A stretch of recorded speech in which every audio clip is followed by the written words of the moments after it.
Затрыманні, штрафы, арышты па ўсёй Беларусі. Мы не жили так, как жили наши соседи. Мы ничего не запрещали. Мы открыто и честно говорили людям, как надо жить и работать. Нягледзячы ні на што, едзем туды, дзе хаваецца інфармацыя. Ну, вообще-то я считаю, что надо было вводить карантин, надо было ограничительные меры, тогда бы это, конечно, они были бы более эффективны. А так это пустили на самотек. В Польше дочка учится, там все закрыто. И там уже пошло на спад.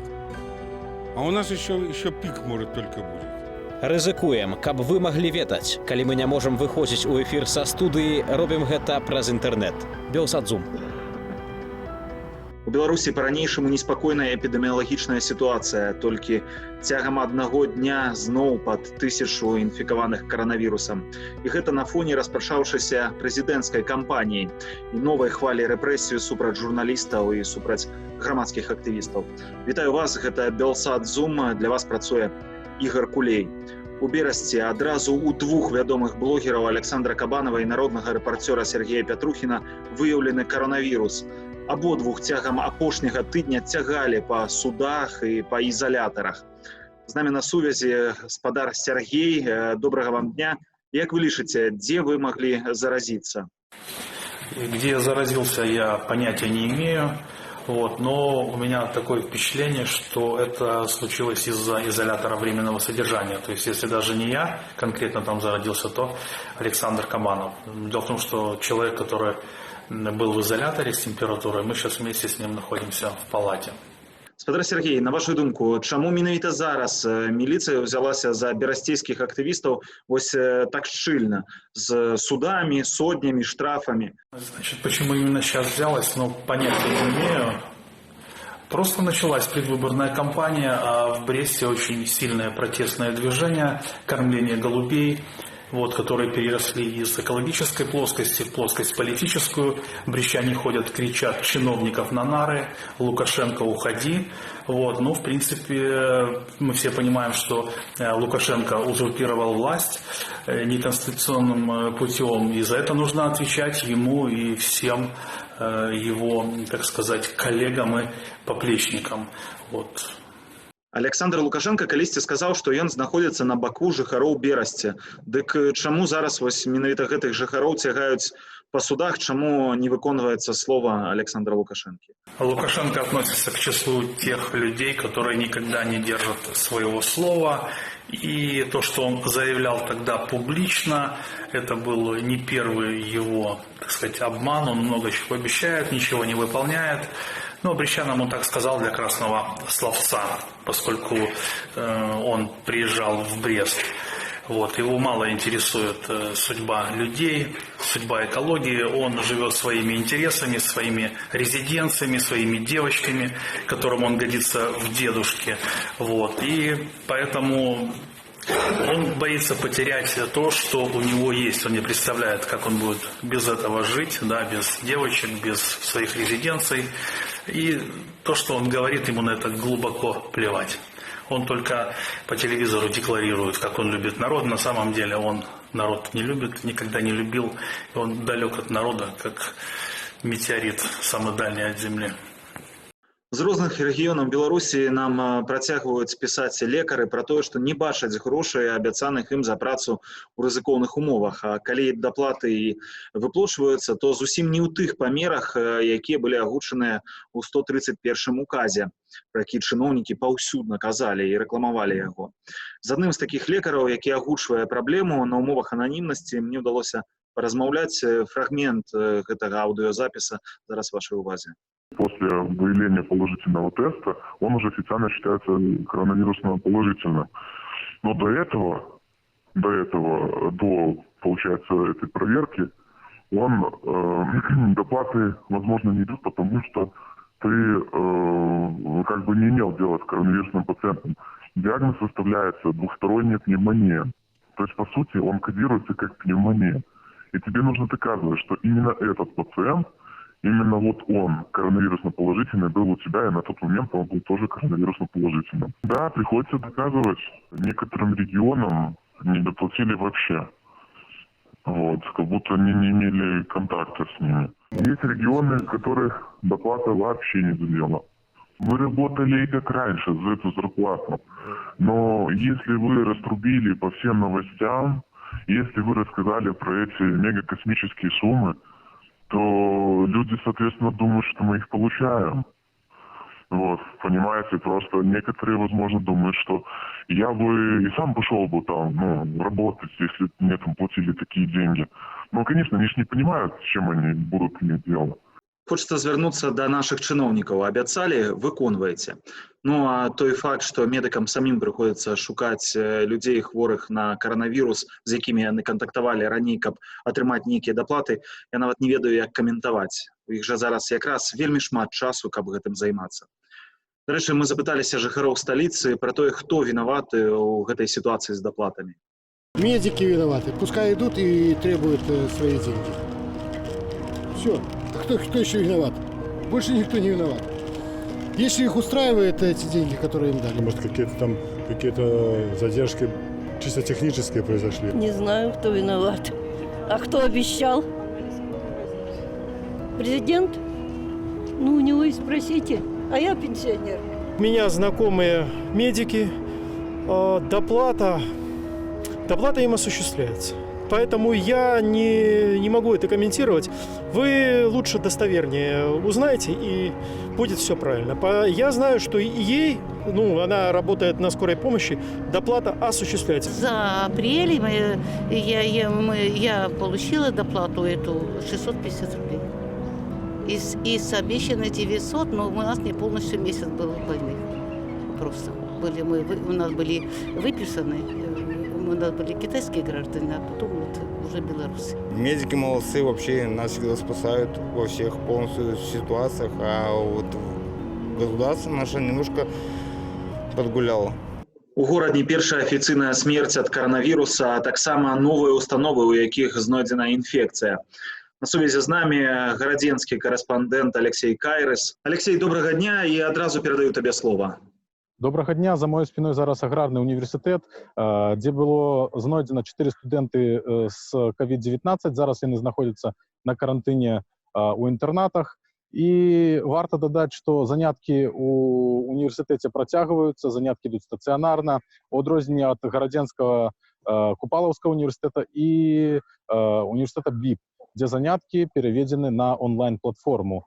Да таго ж хочу сказаць, вчора стала вядома, 21 супрацоўнік прадпрыемства Гродна-Азот інфікаваны на каранавірус, але хацеў бы таксама адзначыць, што кіраўніцтва гэтага прадпрыемства вельмі адказна ставіцца да бяспекі. На прахадных усіх абавязваюць апранаць маскі, апрацоўваць рукі антысептыкам. Нам гэта пацвердзіў прадстаўнік незалежнага прафсаюзу. Таксама нам пацвердзілі гэта супрацоўнікі гэтага прадпрыемства. Што яшчэ вядома на дадзены момант? Сёння мусяць апублікаваць на тэлеграм-канале Баста спісы дамоў, дзе знойдзен быў COVID-19. І учора ў горадні, на жаль, дактары канстатавалі афіцыйна першую смерць ад каранавіруса. Памерла 59-гадовая жанчына. Алексей, хотел еще одну справу докладніць наконт сесії, тому що невядома, як у таких умовах, калі зачынены універсітэты, будзе адбывацца сесія, якая вось ужо набліжаецца. Вядома на дадзены момант, што хутчэй за ўсё сесіі ў БІПе і гарадоўенкі Купалы будуць праводзіцца онлайн. Як быць са спісваннем студэнтаў, гэта невядома. Это выкладчыкі мусяць вырашыць, кіраўніцтва універсітэтаў.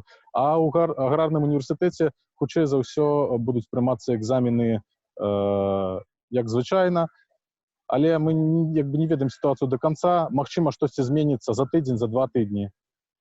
Дзякуй вялікі за размову, дзякуй, што сачыш за сітуацыяй у горадні. Наперадзе вас чакае яшчэ блок інфармацыі датычны да прэзідэнцкай кампаніі ў Беларусі і размова з кандыдатам у кандыдаты ў прэзідэнты, а зараз скарот навінаў.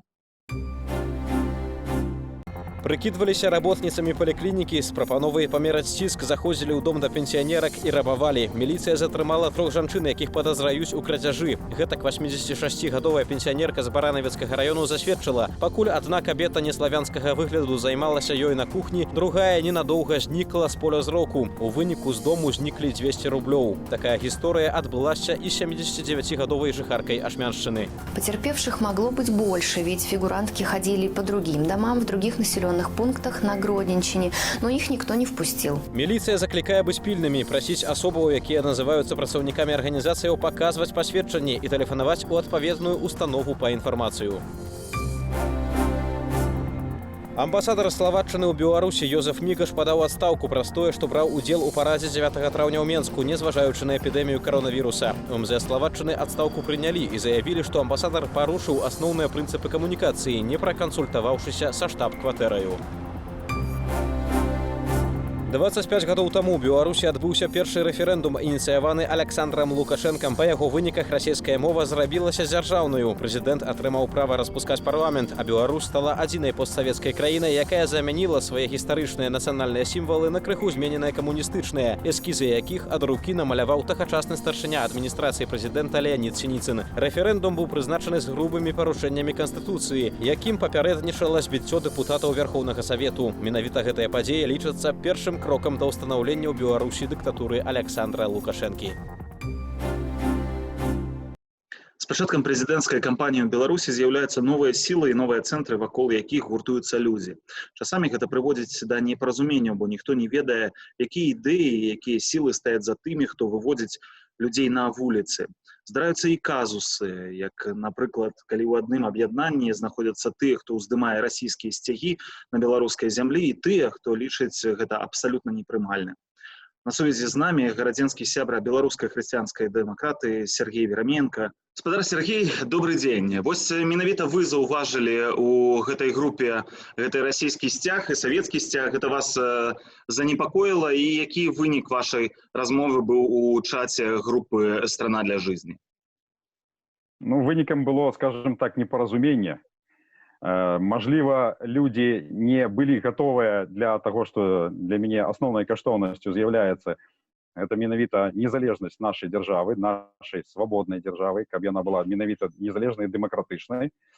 І некаторыя нават абвінавачылі мяне там ультранацыяналістычных поглядах, скажем так.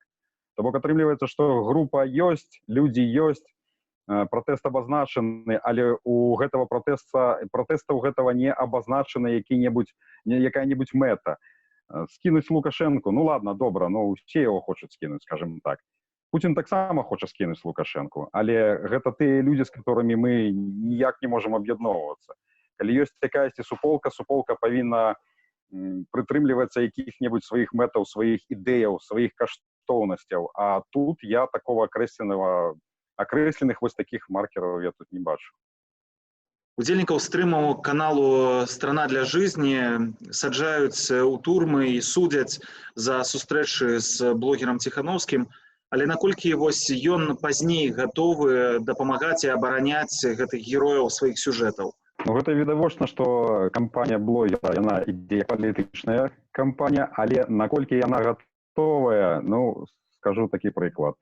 Што пасля таго, як былі затрыманыя актывісты групы «Гродно для жизни», юрыдычнай дапамогай і кансультацыямі займаліся менавіта праваабаронцы. А арганізацыя спірача ўсіх, это таксама была арганізацыя, арганізавана была грамадскімі і палітычнымі актывістамі, перадусім палітычнымі актывістамі гарадзенскіх палітычных партый. Зразумела, што далучаліся і сябры гэтай групы, але яны былі, так скажем, яны не ведалі, што і як робіцца. Мы ж, як уже людзі дасведчаныя, мы ведалі, што рабіць, як рабіць, каму перадаваць, што перадаваць, і, можна так сказаць, курыравалі увесь гэты працэс. Дзякую вам за гэтую размову, спадар Сергей. У Беларусі ўсё больш жадаючых пазмагацца за крэсла прэзідэнта, толькі па стане на чацвер афіцыйна зарэгістраваных больш за 3 дзясяткі прэтэндэнтаў. І мы працягваем знаёміць вас з гэтымі людзьмі. Сёння нашы пытанні скіруем да лідара грамадскай арганізацыі «Гавары праўду» Андрэя Дмітриева. Спадар Андрэй, добры дзень. Прывітанне. Вось, уласна, Усе заўважылі, што гэтым разам на выбары ідзеце вы, але ў 15 годзе ад вашай кампаніі на выбары ішла Тацяна Караткевіч, правда? І ва ўсіх узнікла такое пытанне, вы столькі сілаў уклалі ў раскрутку гэтай фігуры, вы ездзілі, паўсюль сустракаліся з людзьмі, а цяпер праз 5 гадоў проста адмаўляецеся ад гэтага ўсяго, фактычна і ідзеце самі. Ну, яна для вас была нейкай трэніроўкай, гэта была нейкая размінка, ці як зараз гэта ўспрымаць выбарцам? Ну, я нагадаю, што «Гавары праўду» ўжо 2 разы выставляла кандыдата ў прэзідэнты. У 10 годзе мы вылучалі Владзіміра Някляева, у 15 годзе так Тацяну Караткевіч. Яна нікуды не знікла, яна стала кіраўніцай маёй ініцыятыўнай групы, бо мы заўсёды казалі, што палітыка – гэта камандная справа, і у дадзеным выпадку мы проста, абмеркаваўшы сітуацыю, вырашылі, што гэтым разам павінен ісці я, бо зусім іншая сітуацыя, гэта не варункі 15-го года, але каманда застаецца, Тацяна застаецца, і мы таксама будзем ездзіць па рэгіёнах, яна таксама вельмі актыўная ў соцсетках, і не бачу ў гэтым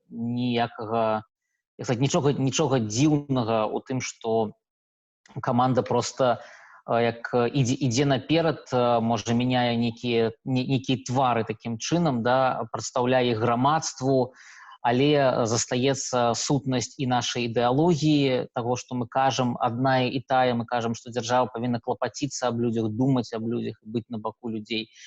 І каманда, якая гэта прасоўвае, застаецца з намі. Ці ў Беларусі ёсць выбары, ці ў Беларусі выбараў няма? Вось ваш адказ які? Мой адказ, што мы за апошнія 10 год удзельнічалі ва ўсіх кампаніях, і цалкам разумеем, як яны робяцца. Нельга зараз сказаць, што вось мы можам разлічваць сёння на тое, што выбары пройдуць па еўрапейскіх стандартах. Але мы дакладна можам сёння сказаць, што унікальная сітуацыя гэтага года у тым, што вельмі шмат людзей, якія да гэтага не цікавіліся палітыкай, не лічылі, што гэта ўвогуле пра іх, яны лічылі, што гэта апазіцыя з Лукашэнкай нешта дзеліць. Яны, у тым ліку і дзякуючы нашай працы за апошнія 5 год, сталі разумець, што палітыка гэта пра іх, а не пра Лукашэнку, пра то, як яны будуць жыць далей, пра то, ці будуць у эпідэмію іх абараняць, ці скажуць, разбірайцеся самі, ці будуць у крызісе яны абароненыя ці не. І праз гэта я лічу, што мы можам зламаць сітуацыю як мінімум у тым, каб дзяржава павінна паслухаць праўду людзей і рэагаваць на гэта і сапраўды змяняць сваё стаўленне. Ну і, канешне, я лічу, што мы з вамі таксама памятаем прыклад Савецкага Саюза, калі ў пэўны момант людзі, якія да гэтага ўсё выконвалі як трэба, адчулі вось гэтую грамадскія змены, і таксама, напрыклад, адмовіліся ад фальсіфікацыяў. Вось гэта таксама нельга адмаўляць такого моманту, што калі звычайныя людзі на месцах, якія ўваходзяць у камісіі ўсе гэтыя гады, адчуюць, што ёсць неверагодная змена грамадскага настрою, і яны будуць мяняць свае паводзіны. Але на сённяшні дзень мы ідзем у прэзідэнцкую кампанію, разумеючы ўсе ейныя абмежаванні, але пры гэтым мы лічым, што ўсё роўна гэта правільны момант, каб змагацца за людскія інтарэсы. Вы вельмі шмат і інтэнсіўна раней супрацоўнічалі з іншымі дэмакратычнымі партыямі Беларусі, але гэтым разам не пайшлі з імі ні на праймерысы разам, не вызначаліся нікага адзінага, не спрабавалі. Чаму вы пайшлі сваім шляхам?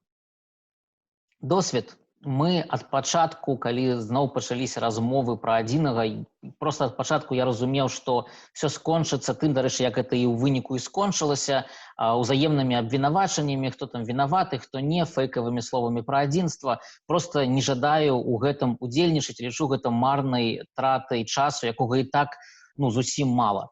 Мы 5 год працавалі, мы не сядзелі на месцы, мы набіралі каманду, мы праладзілі шмат мясцовых акцыяў, мы ладзілі шмат петыцыяў, збіралі таксама базу прыхільнікаў.